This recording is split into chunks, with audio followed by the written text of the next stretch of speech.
Oke, selamat malam teman-teman semua. Baik, malam Pak.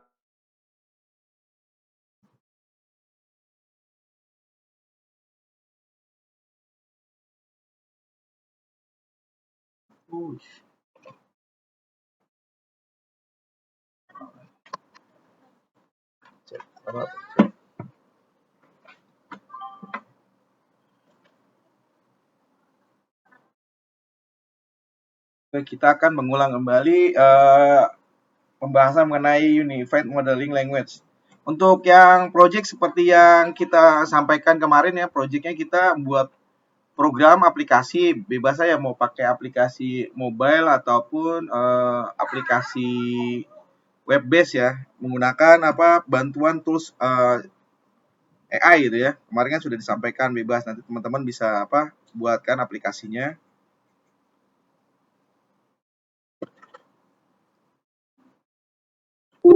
Untuk projectnya ada pertanyaan nggak kira-kira? Untuk yang kemarin nggak datang tuh, kayak Uci.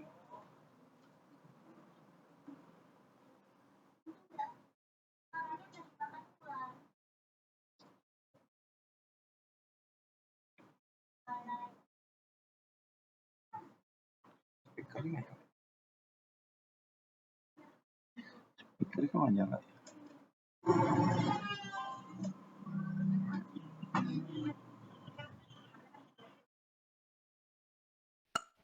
Pak, mau confirm lagi Pak.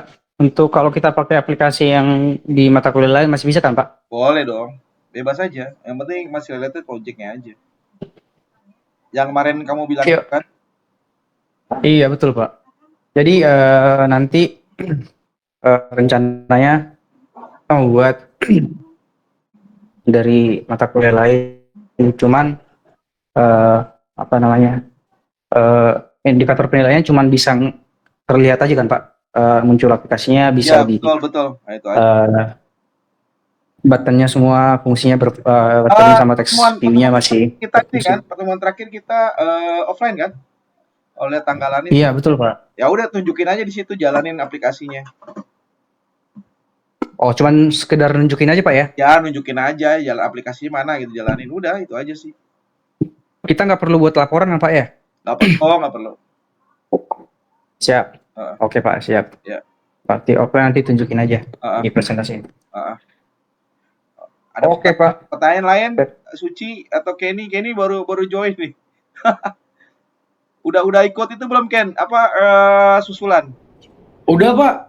Oh minggu ini ya? Soalnya Iya, kemarin. saya tuh bingung Pak. Saya suka misalnya nih Bapak hari ini online, tapi saya ke kampus, saya tuh nggak tahu kapan masuknya Pak. Lah, Terus juga belakangan emang ini jadwalnya kamu nggak ada?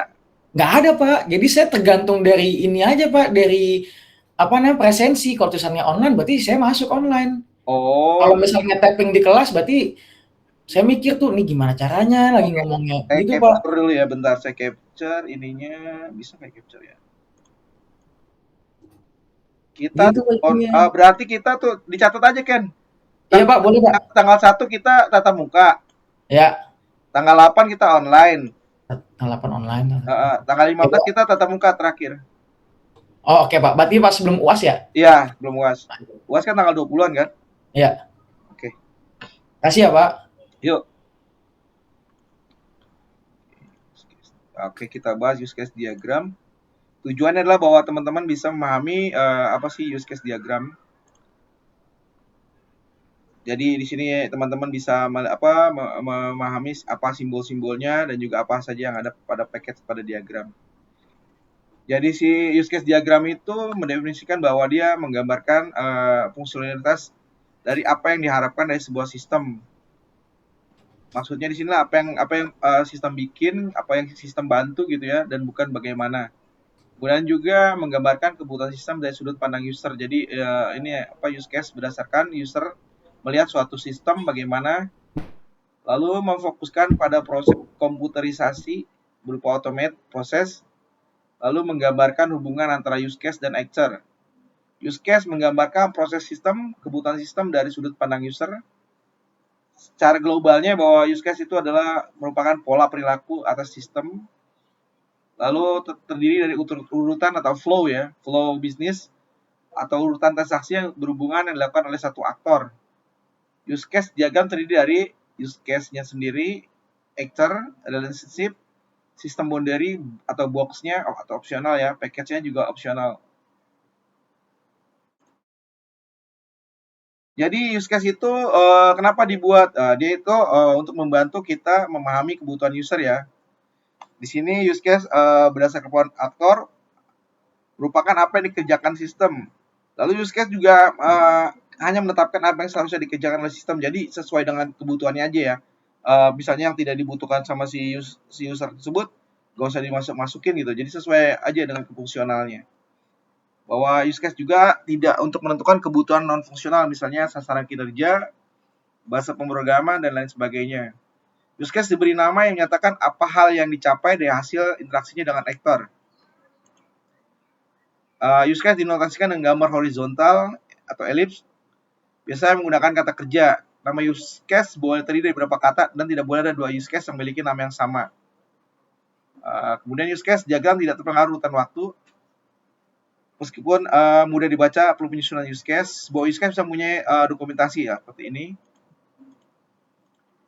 Nah, contoh dokumentasi pada use case. Ya, ini use case sistem penerimaan mahasiswa baru nih. Di sini ada berapa aktor ya? Mbak Suci, ini aktornya ada berapa nih? Use case di sini contoh dokumentasi pada use case. Gimana Pak? Ada apanya Pak? Maaf. Aktor Suara lagi.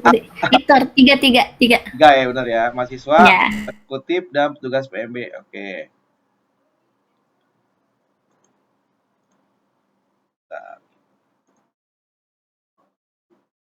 Aktor menggambarkan orang atau sistem atau eksternal entitas atau stakeholder yang menyediakan atau menerima informasi dari sistem. Aktor juga menggambarkan sebuah tugas, peran, dan bukannya posisi sebuah jabatan.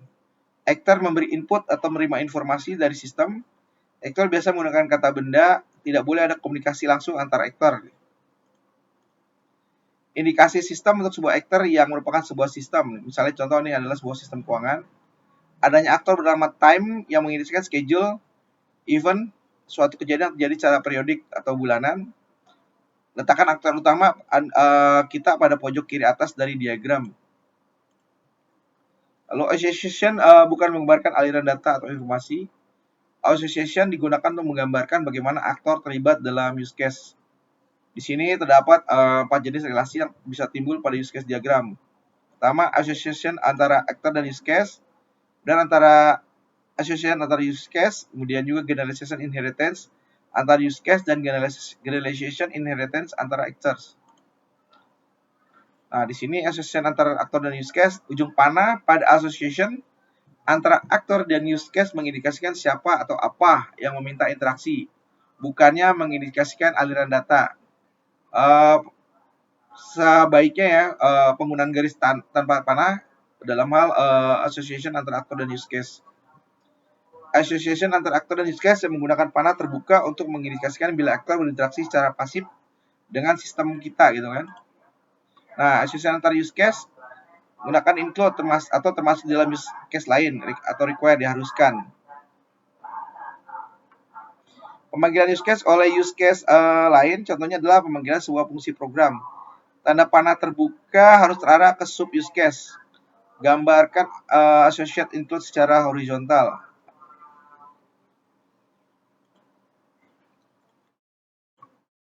Nah, ini kan ada apa? Nasabah. Dia buka rekening. Pasti include-nya data pribadi kan, yang dibutuhkan adalah sebuah data pribadi ya. Nah, di sini juga ketika dia mau validasi login, dia juga harus menyertakan format registernya. Nah, misalnya peminjaman buku anggota, aktornya ada anggota, ada pustakawan. Ininya modelnya adalah pinjam buku. Dia pasti akan mendahului periksa status pinjaman. Jadi sebelum dia di accept sebagai orang yang akan meminjam buku tersebut, maka ada proses periksa status pinjaman. Lalu extend merupakan perluasan dari use case lain apabila kondisi atau syarat terpenuhi. Kurangi penggunaan association extend ini terlalu banyak. Pemakaian association ini membuat diagram sulit dipahami. Tanda panah terbuka harus terarah ke parent based use case. Gambarkan association extend secara vertikal. Nah, misalnya nasabah nih kan, dia ketika mau buka deposito pasti orang tuanya apa? Buka rekening dulu kan. Buka rekening, nanti kan dari rekening itu bisa buka deposito, bisa buka saham gitu. Tergantung daripada sistem itu, atau ini kalau di dalam ini sistem banking kan ada selain deposito ada yang apa, tabungan masa depan, terus ada ya saham, ada banyak lah apa produk-produk bank yang tersebut. Nah, untuk pengembalian buku, misalnya ketika si anggota mau ingin mengembalikan buku, nah extendnya adalah menghitung denda. Apakah dia telat gitu ya pengembaliannya? Jika telat, berapa denda yang harus dibayar gitu. Selanjutnya untuk generalization inheritance antara use case. Generalization inheritance digambarkan dengan sebuah garis berpanah tertutup pada salah satu ujungnya yang menunjukkan lebih umum. Lalu gambarkan generalization inheritance antara use case secara vertikal dan inheriting use case di bawah base atau di bawah parents-nya. Generalization inheritance dipakai ketika ada sebuah keadaan lain sendiri atau perlakuan khusus single condition. Contohnya seperti ini, penggunaan use case generalization. Major project ini adalah ininya hasilkan publikasi. Dia hasilkan halaman web dulu, lalu publikasikan status. Publikasi status itu orang tua daripada hasilkan laporan dan hasilkan halaman web. Nah, di sini adalah berupa printer ya. Sistemnya printer, actor-nya printer dan web server. Gambarkan generalization interest antara actor secara vertikal dengan inheriting actor di bawah base parent use case. Nah, ini ada student internasional dan enroll student. Extendnya adalah dia adalah dari bagian daripada enroll student, dan dia dibutuhkan untuk mendaftar seminar. Dan ini adalah bagian daripada enroll student ya.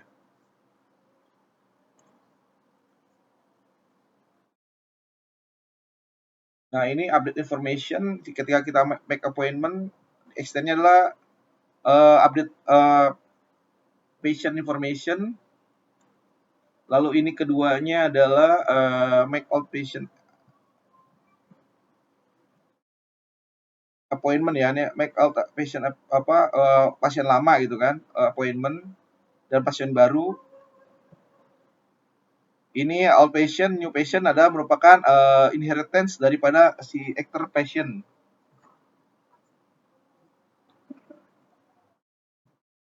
Nah, kemudian sekarang kita bahas mengenai package diagram. Di sini memperlihatkan bagaimana elemen model yang diorganisasikan atau dikelompokkan ke dalam package. Biasanya dipakai pada use case diagram atau kelas diagram. Package gambarnya sebagai sebuah directory atau file folder yang berisi model-model elemen. Nah, penggunaannya adalah untuk mengorganisasikan sebuah diagram yang besar menjadi beberapa diagram kecil. Di dalamnya sebaiknya bila mempunyai bubbles 7 plus kurang lebih 2 ya di dalamnya. Jika sebuah diagram mempunyai bubbles yang banyak maka akan sulit dipahami. Nah, seperti ini bubblesnya, package diagram. Ini adalah beberapa use case di dalam bubble package diagram ini.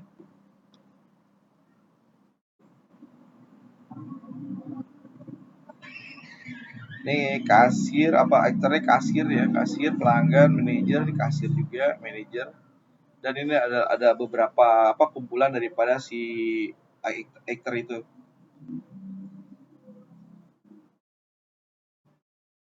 Jadi dia melakukan entry data pelanggan.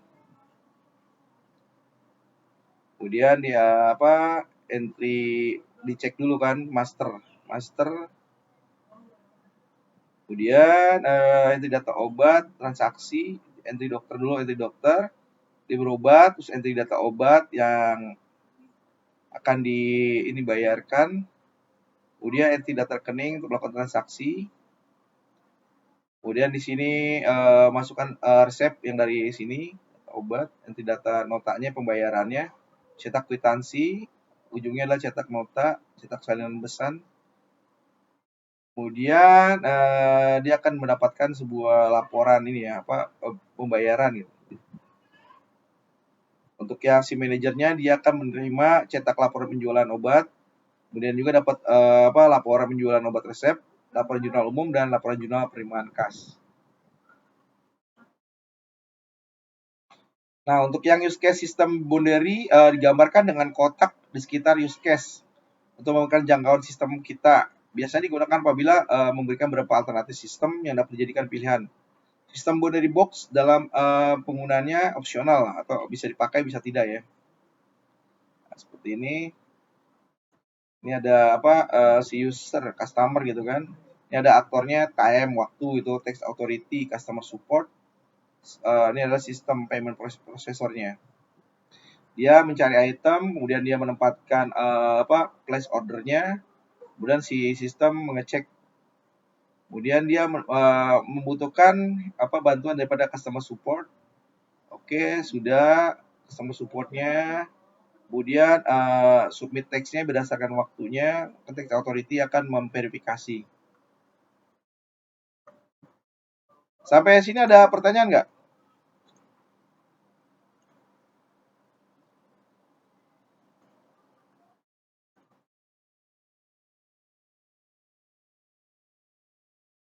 Oke, kalau nggak ada pertanyaan kita lanjut aja ya. Nah, studi kasus bahwa di PT Nusantara adalah sebuah perusahaan yang bergerak di bidang penjualan tunai.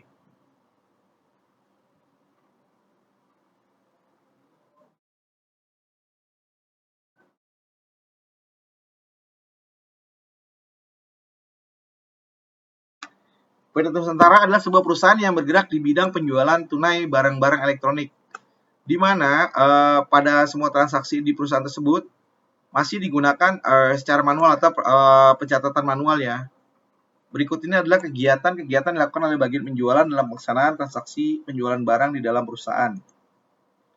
Untuk yang bagian pemesanan barang, saat bagian penjualan akan melakukan selling atau penjualan, ia selalu menerima surat pesanan dari pelanggan.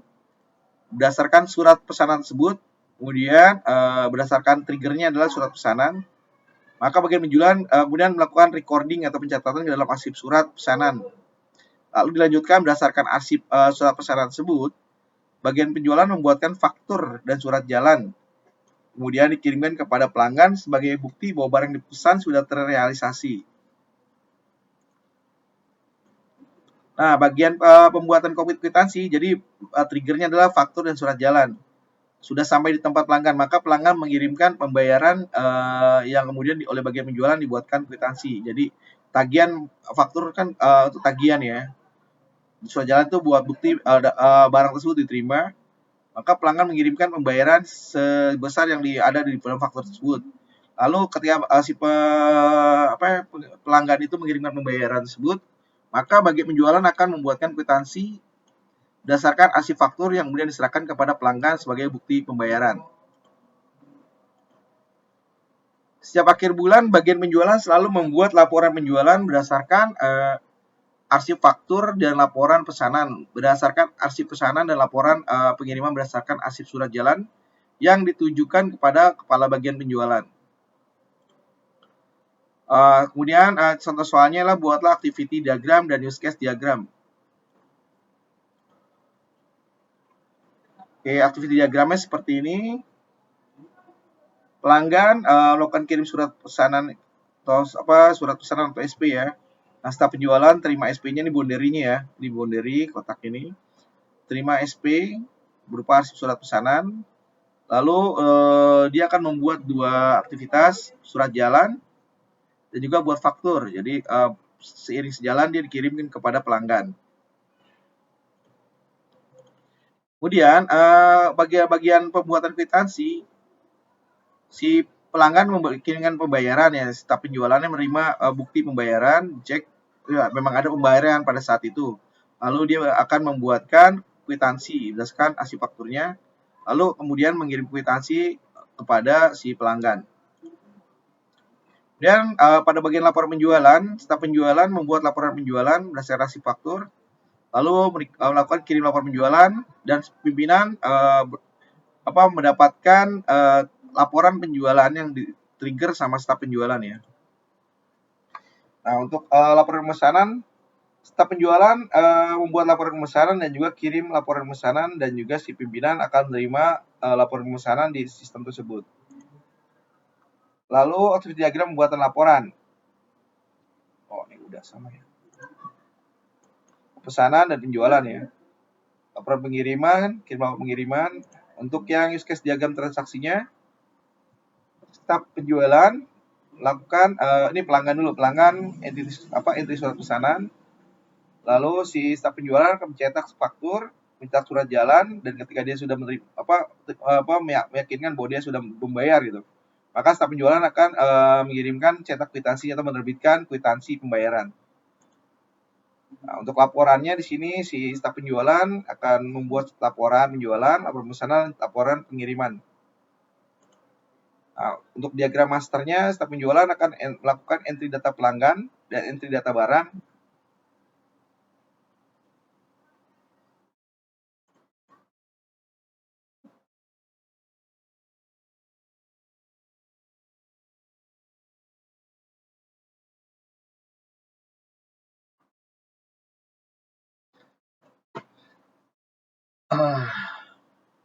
Izin maghrib Isya dulu ya, azan ya. Ya Pak. Siapa?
Oke, kita lanjut lagi bahwa kelas diagram itu sebagai tools dapat membantu kita dalam hal memproses dalam pembuatan sistem, memanfaatkan konsep forward atau reverse engineering ya. di mana di dalamnya terdapat dua komponen penting, struktural dan behavioral. Untuk struktural bercirikan sebagai pembeda antar objek, sedangkan behavioral merupakan tingkah laku atau kegiatan yang mampu dilakukan oleh objek. Contoh kasus pintu, strukturalnya pintu terdiri dari lebar, tinggi, dan warna. Behavioralnya atau kebiasaannya biasanya dipakai untuk dibuka dan ditutup. Kelas adalah sebuah spesifikasi yang jika diinstansi akan menghasilkan sebuah objek dan merupakan inti dari pengembangan dan desain berorientasi objek. Kelas menggambarkan keadaan atribut properti suatu sistem sekaligus menawarkan layanan untuk memanipulasi keadaan tersebut. Kemudian kelas diagram menggambarkan struktur dan deskripsi kelas, package, dan objek beserta hubungan satu sama lain seperti containment, pewarisan, asosiasi, dan lain-lain. Di kelas diagram ini memiliki 3 area pokok. Pertama, nama sebagai stereotip, atributnya, nama kelasnya gitu kan. Contoh mobil, atributnya apa aja gitu kan. Ada ban kah atau ada pintu di dalamnya. Atribut dan metode dapat memiliki salah satu sifat berikut. Privat, tidak dapat dipanggil dari luar kelas yang bersangkutan. Atau protect, hanya dapat dipanggil oleh kelas yang bersangkutan dan anak-anak yang mewarisinya. Sedangkan public dipanggil oleh siapa aja. Jadi publiknya itu bisa ya semuanya. Kelas diagram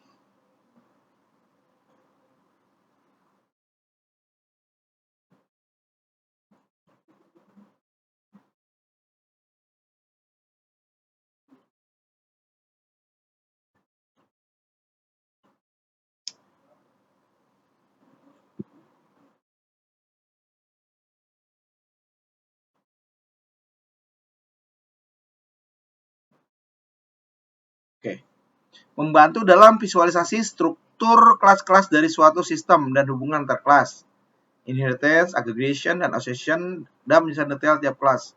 Sedangkan metode, function, behavior, dan atribut property data, diagram ini merupakan fondasi untuk komponen diagram dan deployment diagram.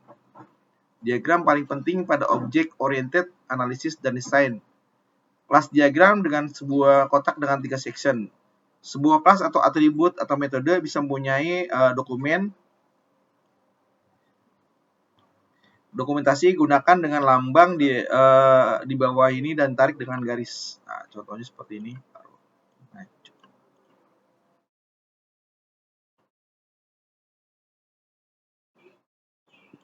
Nah, contohnya ini ada kelasnya mahasiswa sebagai kelas. Kemudian atributnya apa aja di dalam kelas mahasiswa? Ada nama, alamat. Nah, metodenya dia apa sih? Metodenya bisa kuliah, bisa cuti, atau KKP, atau magang ya. Atau metode atau function behaviornya. Nah, untuk yang programnya mahasiswa sebagai class name, ini adalah sebuah atribut, nama, alamat, umur. Kemudian metode fungsi behaviornya kuliah, cuti, KKP. Nah, di sini ada keterangan bahwa umur harus 18 tahun lah. Untuk pembuatan kelas diagram tersebut disarankan untuk tidak menggambar tanpa section. Tanpa 3 section ini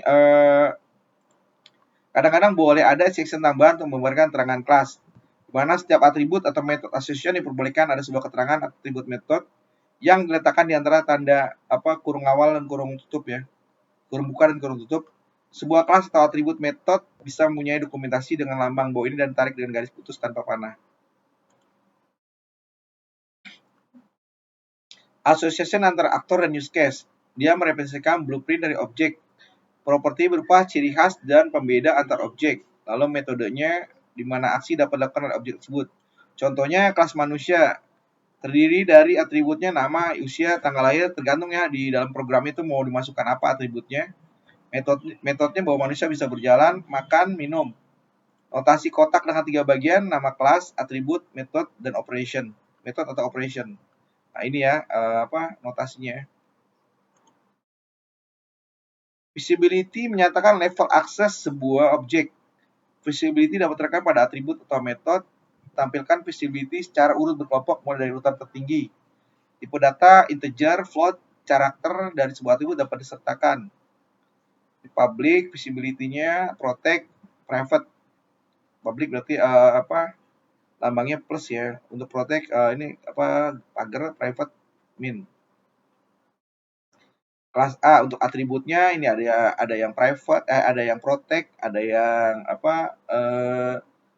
private gitu ya. Untuk yang entry-nya itu dia menggunakan public. Indikasi berapa banyak objek yang bisa mengisi properti 1 pasti 1, 0 atau 1, tidak ada batasan berarti 0,1 n. Biasanya didefinisikan batas bawah dan atas kecuali untuk yang pasti bernilai 1. Mirip dengan konsep one to one dan one to many pada relationship database. Nah, pada hubungan antar kelasnya terdapat asosiasi, yakni hubungan statis antar kelas, menggambarkan kelas memiliki atribut berupa kelas lain atau kelas yang harus mengetahui instansi kelas lain. Sebuah panel navigability menunjukkan arah query antar kelas. Lalu agregasi atau hubungan yang menyatakan bagian terdiri atas, sedangkan inheritance atau pewarisan hubungan hierarki antar kelas, hubungan dinamis yaitu rangkaian pesan atau message yang di-passing dari satu kelas kepada kelas lain. Nah, ini inheritance pada UML, subclass mewarisi feature dari superclassnya. Subclass mampu overriding metode superclassnya dinonasikan dengan anak panah mengacu ke superclass. Nah, ini superclassnya daripada si student dan professor adalah manusia ya, orang gitu kan. Orang di sini ada nama, phone number, email address. Lalu di sini ada sama juga si student ya, ada student number, average mark, professor berdasarkan salary. Lalu di sini ada address, street, city, state, postal code, country, lakukan validasi dengan output as label. Menggambarkan hubungan antar kelas ditandai dengan garis lurus, seringkali ditambahkan label dan multiplicity untuk memperjelas hubungan. Multiplicity adalah jumlah kejadian minimum dan maksimum dari suatu objek atau kelas suatu kejadian tunggal dari objek kelas yang terkait. Misalnya person, dia sebagai employee, company mempekerjakan sebagai employer atau yang mempekerjakan. Employment sistemnya, kemudian di sini ada period data range, dia adalah sebuah association class ya. Contoh kelas diagramnya misalnya customer. Di sini ada name address, di sini ada order. Lalu ini paymentnya berupa amount, ini abstract class-nya, ini association. Nah, ini generalization. Jadi ini adalah parent daripada credit, cash, dan check. Role name-nya order detail. Nah, ini juga sama ya. Dia berhulu kepada order. Ada itemnya juga sama. Ini adalah class name, attribute, position. Ini navigability, ini multiplicity, bisa kemana aja. Ini line itemnya. Ini role name.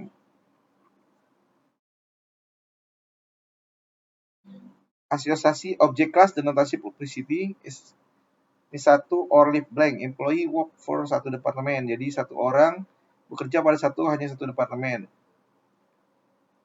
Zero or satu. Employee seorang karyawan memiliki satu suami, istri atau tidak punya suami istri. Zero or more. Customer terdapat tidak melakukan bayaran sampai beberapa kali. Satu or more. Universitas menawarkan paling sedikit satu mata kuliah sampai beberapa mata kuliah. Specific range, sebuah tim memiliki pertandingan terjadwal sebanyak 7 atau 8 atau 9 pertandingan. Nah, untuk aggregation-nya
Sebuah hubungan di mana satu kelas whole yang lebih besar berisi satu lebih kelas part yang lebih kecil, atau kelas part yang lebih kecil adalah bagian dari kelas whole yang lebih besar.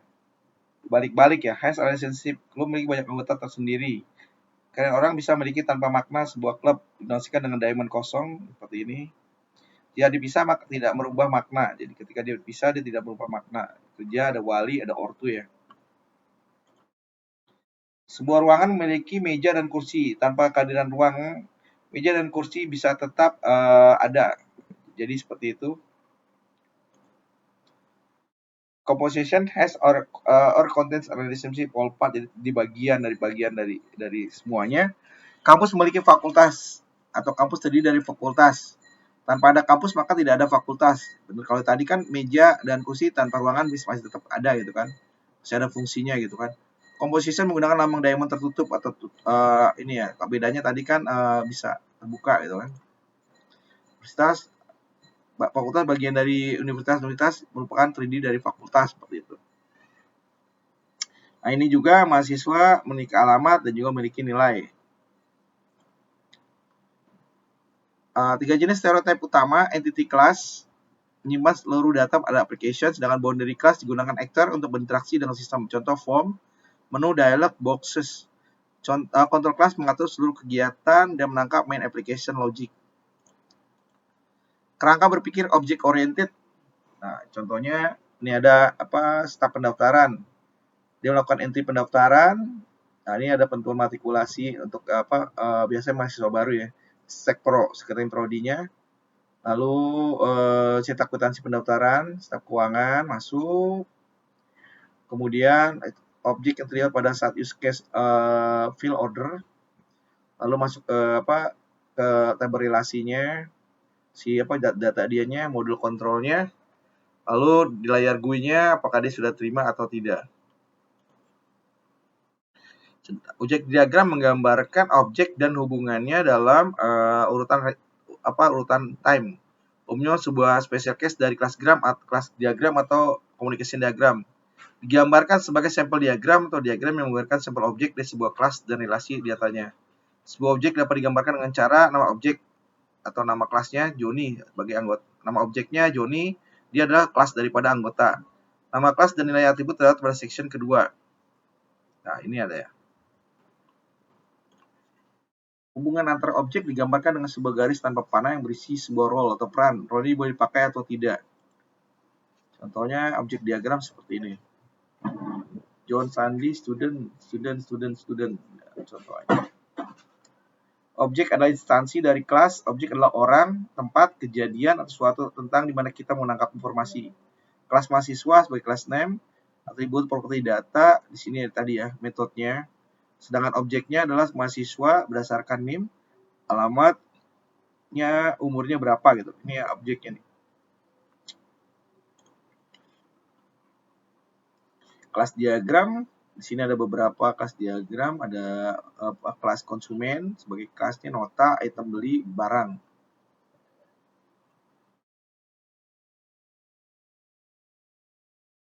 Juga ada beberapa contoh yang lain. Dan studi kasus, kelas diagram, dan objek diagram. Berdasarkan form permintaan ATK-nya ini ada form permintaan ATK dan bukti serah ATK. Berdasarkan data ini, asumsi setiap unit dapat membuat lebih dari satu form permintaan barang. Lalu satu form permintaan barang dapat membuat lebih dari satu bukti penyerahan barangnya. Buatkan kelas diagram dan objek diagram. Ini membuat pertama, mengeluarkan atribut pada dokumen dengan mengelompokkannya. Pertama, kelompok 1 apa aja, nomor EPB, tanggal EPB, keperluannya, tanggal pakai, jumlah minta. Kelompok 2-nya nama unit, kelompok 3 nama barang, satuan, kelompok 4 nomor BSB, tanggal BSB, jumlah serah, dan juga kelompok 5 ada nama staf. Tentukan atribut yang didapat menjadi primary key. Jika tidak ada, boleh dibuat baru, lalu tentukan gantungnya atribut terhadap primary key-nya. Nah, sini adalah nomor EPB, kode unit, kode barang, nama BSB, kode staf itu sebagai primary key-nya. Kemudian tentukan nama entitas dari kelompok atribut yang telah bergantung pada primary key-nya. Nah, ini sudah ya. Gambarkan hubungan antara masing-masing entitas beserta atribut-atributnya. Dapat dilihat dari komen ataupun asumsi. mana setiap unit dapat membuat lebih dari satu form permintaan barang. Nah, ini setiap unit bisa satu form permintaan barang dapat membuat lebih dari satu bukti penyerahan barang. Form permintaan barang bisa lebih dari satu bukti penyerahan barang. Dan karena dapat dimungkinkan jumlah barang yang diminta tidak sama dengan jumlah barang yang diserahkan. Barang-barang ini unitnya. Dari dokumen dapat lihat bahwa seorang staf menempati satu unit.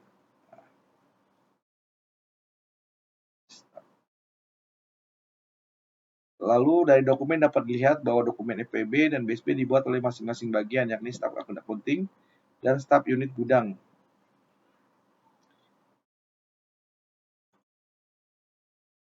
Kemudian tentukan multiplicities hubungan dari masing-masing kelas yang telah terhubung.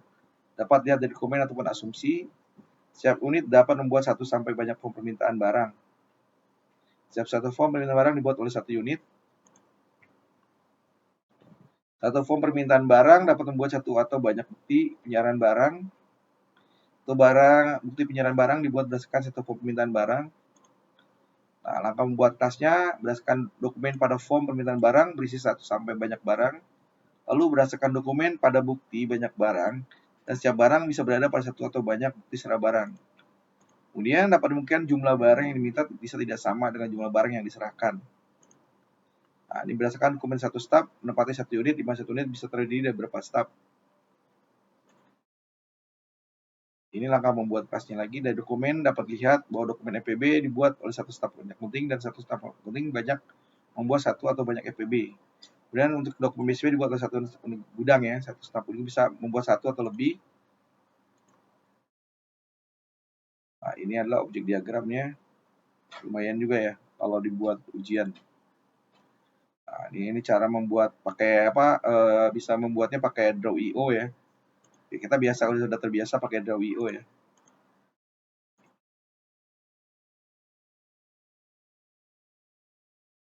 Oke, ada pertanyaan nggak teman-teman?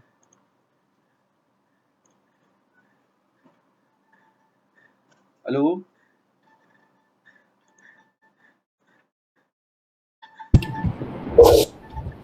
Pak. Ya? Halo? Belum ada, Pak. Oh, nggak ada. Oke, kalau belum ada, ini nanti teman-teman saya buat itunya akhir ini ya. Aku bikin aja nanti di LMS ya, yang projectnya ya. Bukan mengumpulkan pembuktian pada pertemuan offline lah. Pembuktian ya, bukan pengumpulan ya. Pembuktian. Iya. Oke. Oke, kalau nggak ada pertanyaan, demikian. Terima kasih. Selamat malam teman-teman. Sehat selalu ya. Baik, Pak. Yuk. Baik, Pak. Terima kasih, Pak. Selamat malam, Pak. Malam. Malam, Pak.